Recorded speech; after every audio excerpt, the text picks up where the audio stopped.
Other than to take some video at some of the formation clinics, events, I have been invited there to help support the actual ground operations at each of these events. And part of that is because this Oshkosh 2020 would have been my 46th Oshkosh event as a flight line volunteer.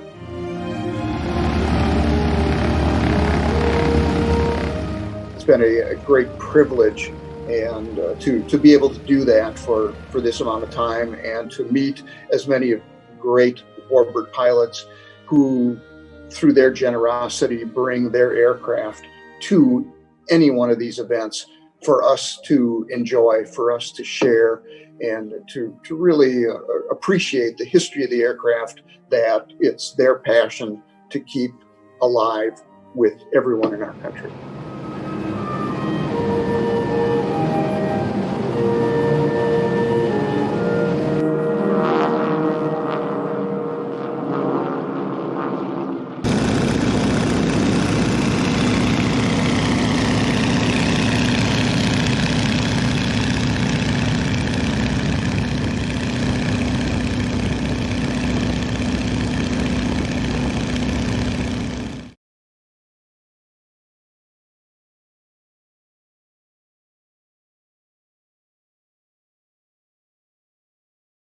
I'm Bill Gius. I am one of the two vice presidents with Warbirds of America. Harold Cannon and I share the role of vice president, serving you, our members, and along with other members of our board. We really appreciate the opportunity to work for all of our Warbird of America members. Today, I'm over in Sheboygan, Wisconsin at the Aviation Heritage Center of Wisconsin. This museum is absolutely fantastic. It is what one might call a hidden gem in Wisconsin, here in East Central Wisconsin. And it is a great facility that during the summer, just prior to Oshkosh each year, the T-28s and the jet group do their practice flying and formation training over here during that couple of weeks prior to Oshkosh each year. Wonderful airport, great history, and just a great facility to come over and visit when you're in the area.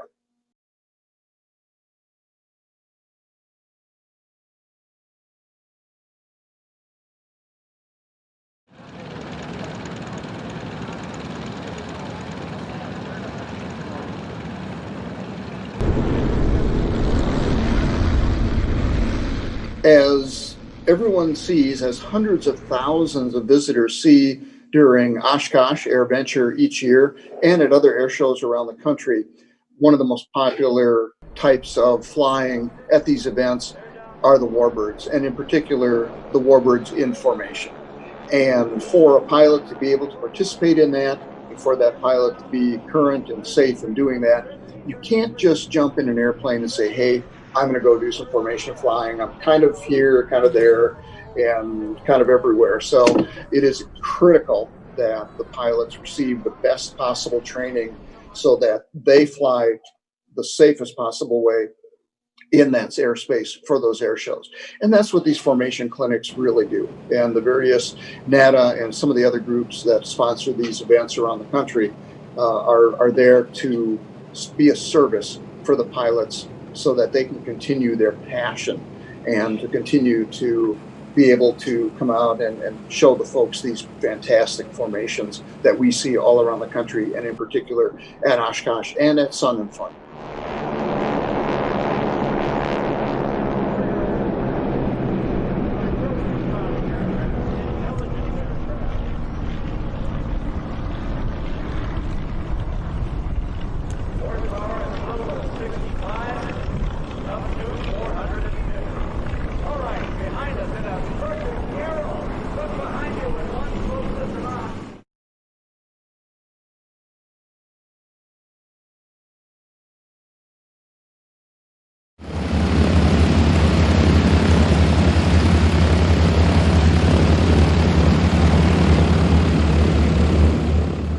Other than to take some video at some of the formation clinics, events, I have been invited there to help support the actual ground operations at each of these events.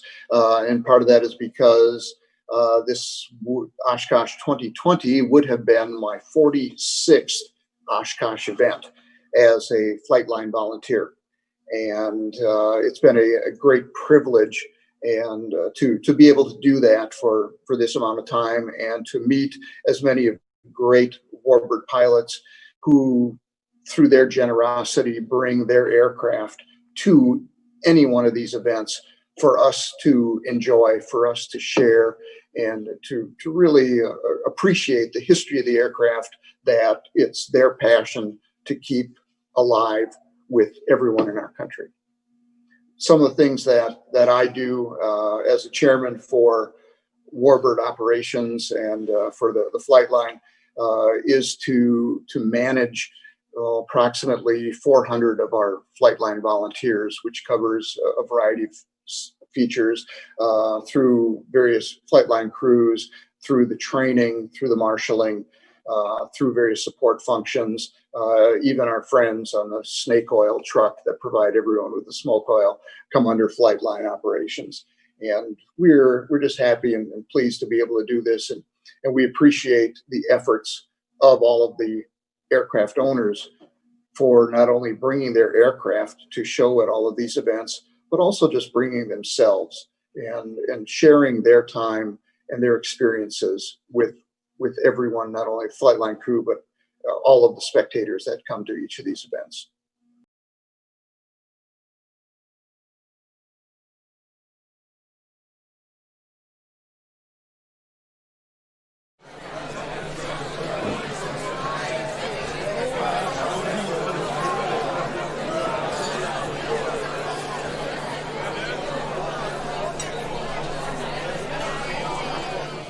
Among the things that we do for the Oshkosh Site Committee include general facility maintenance throughout the year. We have a great team of volunteers that helps on that. Plus, we have even a larger group of volunteers who come up from around the country to work on all of the equipment that we use throughout Oshkosh. That includes everything from the tugs, our Jeeps, golf carts, and the start carts that we use out on the various areas of the line. So all of that needs ongoing maintenance. We have a very dedicated group of volunteers that helps out to make sure all of that gets taken care of.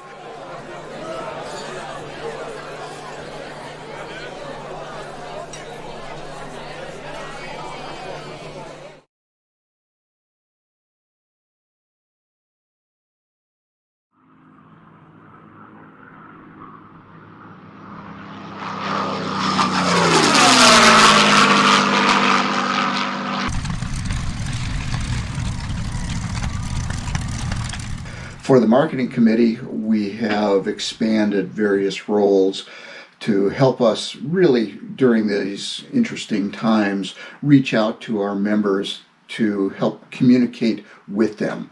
It's not a one-way communication either. We definitely work to get feedback from our members to see what they expect of Warbirds, what they want from Warbirds, and what we can do to help accomplish all the things that they want us to get done.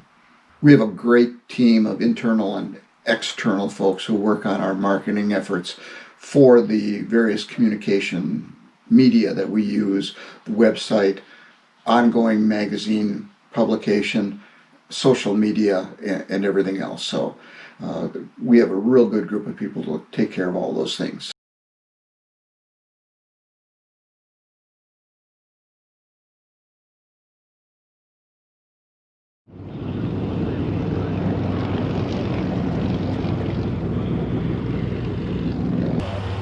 Smile and wave.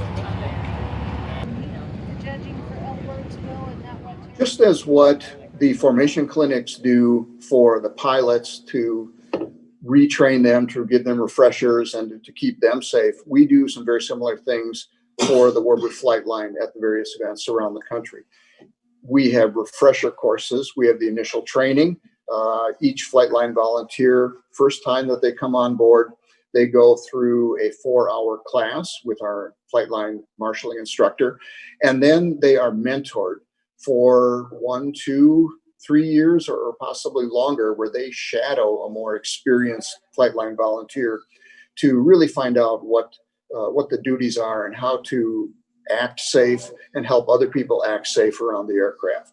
And we also have refreshers every other year. We encourage all of our flight line volunteers to go back through an abbreviated session for the training to make sure that they remember all of the hand signals.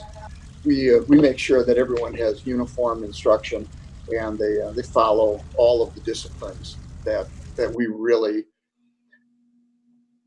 beat into them yes, each time, because as many people see on Warbird Tower in Oshkosh, there's a big black over yellow sign that says simply "safety above all else," and that is safety for the pilots, the aircraft owners, the spectators, all of our volunteers, everyone on that field. That is our number one goal, is first off to make sure everyone is safe and everyone has a very positive and enjoyable experience.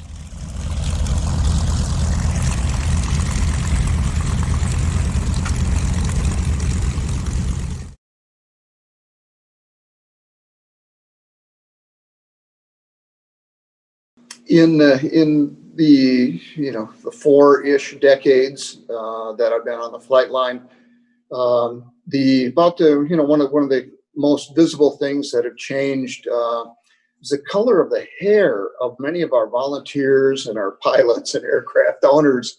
And I'm not sure how that happened, but that's definitely something that we're actively working on, is to recruit our younger volunteers and younger Warbird members as well. So if you have a younger person who's interested in Warbirds, we'd love to have them as a member, and we would love to help them come along in the Warbirds family to really enjoy what we do all the time.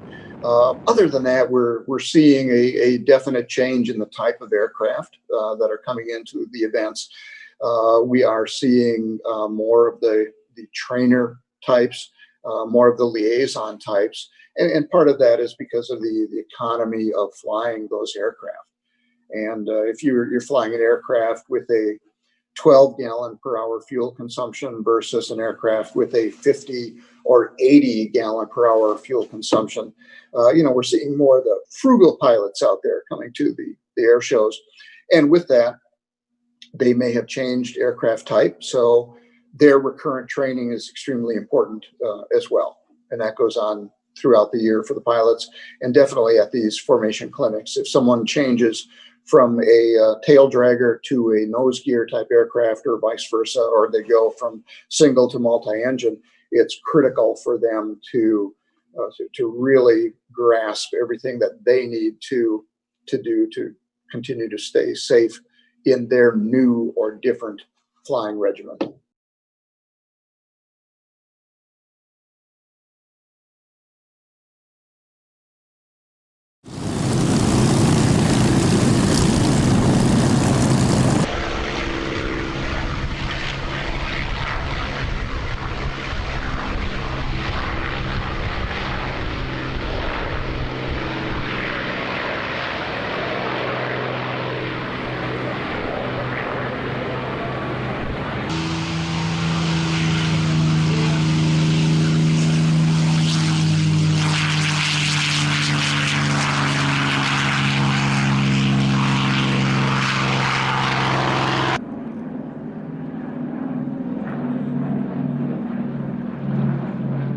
One of the questions that comes up a lot is why do our volunteers do it? And it's really no different than why do Warbird owners, Warbird pilots do it as well. We love the aircraft. We love the history. And once you have embraced that, the more important facet is that you have entered into this tremendous family of wonderful people. And every one of our volunteers is really like a family member that we get to see a couple times a year. And that also, when you see them, it's like the last AirVenture, the last meeting was simply yesterday. So it's just a really, really good time to meet with good people, good friends, tremendous aircraft, and just enjoy the whole Warbird activity. So we keep doing it. Yes, it's a lot of work. As people grow within the volunteer community, you will find that many of them do even more and more, and they spend more hours each year doing more for their Warbird friends and for the Warbird community. And but it's a passion. It's a timeless and tremendous reward that you really receive, and just makes one appreciate everything that is around us, and that's why we do it.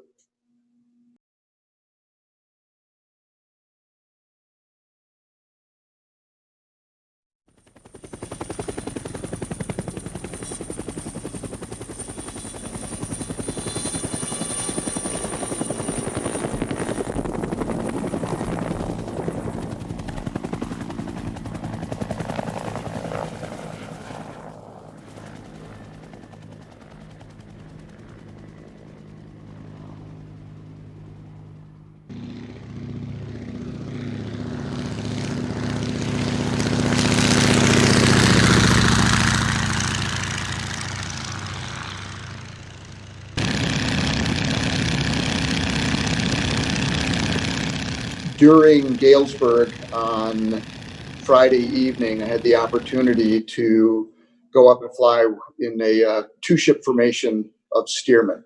And I love open cockpit flying, and it's very, very enjoyable. And a Stearman is just a tremendous aircraft to fly in, very controllable, and it likes to let you know how much rudder control you have as well. Very, very great airplane.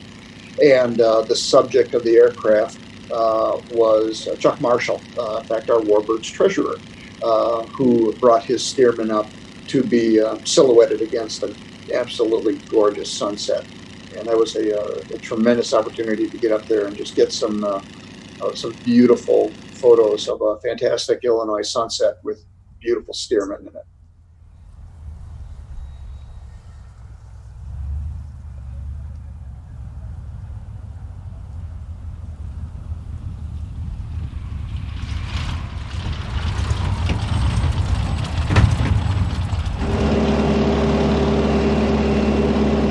During the event at Galesburg on Friday, I had the opportunity to fly with Todd Weinmiller. Todd's an instructor and a lead, and we took up a four-ship, and I had the opportunity, being in the back seat, very close, in the number 2 slot, to really get a real good perspective on the level of physical communication that the pilots have between each other versus radio communication, which is one of the things that are taught throughout the clinic, is to watch your lead for what he wants you to do, what he wants the group to do.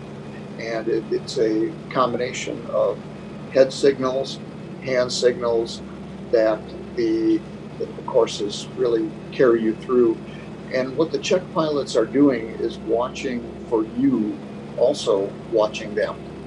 And Todd is exceptionally good at that. And as an instructor, he knows how to teach people very well and to communicate with them as an instructor to a true student, a student pilot. No matter how accomplished that pilot may be, that is looking to be his wing or whatever, he really knows how to work with those folks. And Todd is from over in Ohio, and he's very, very active in Warbirds as well.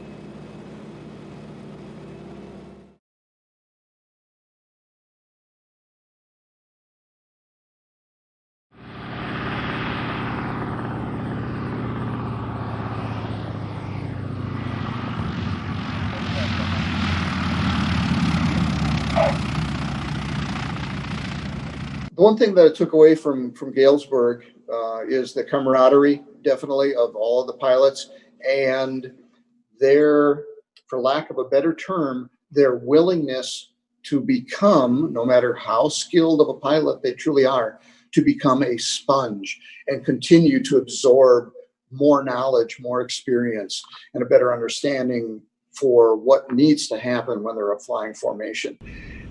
Absolutely no one felt that they knew it all. No one felt that they were above learning more. And I would say it was very important to see and very impressive to see that, for lack again, for lack of using an old term, for some of our more vintage pilots, old dogs can learn new tricks. So, and they are not adverse to doing exactly that.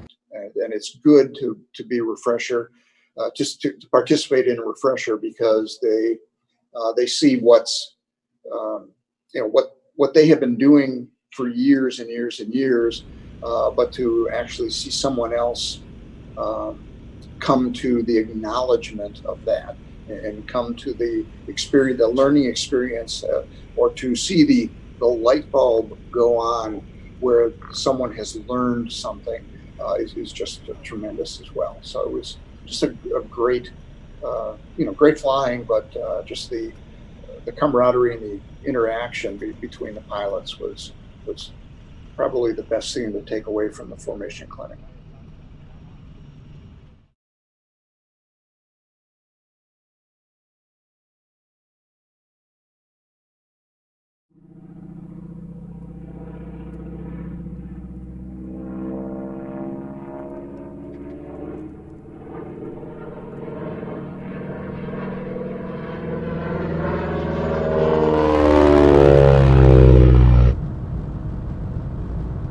Every every takeoff and every Warbird landing that I can watch, I enjoy, because that's just part of the experience.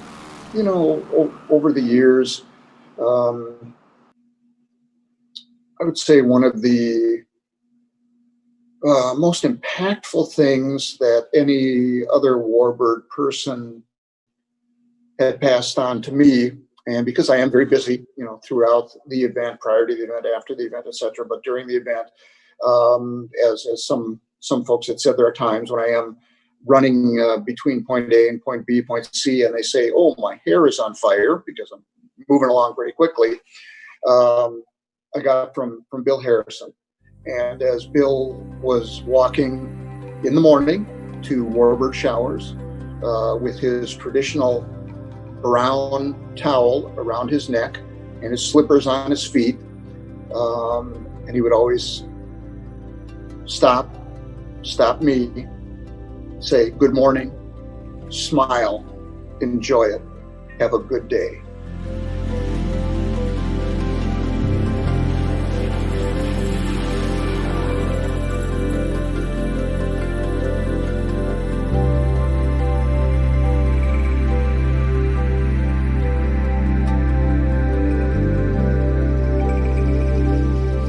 Nobody sees great imagination by looking at the ground.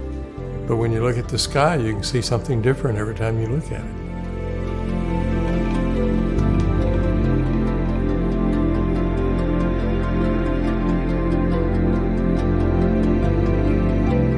Look forward to seeing everyone again soon. We will get past this little issue that we have right now, and we will have another Oshkosh. We will have another Sun and Fun. We will have more formation clinics where we can see all of our friends, and look forward to doing exactly that. And everybody just fly so that we can do that.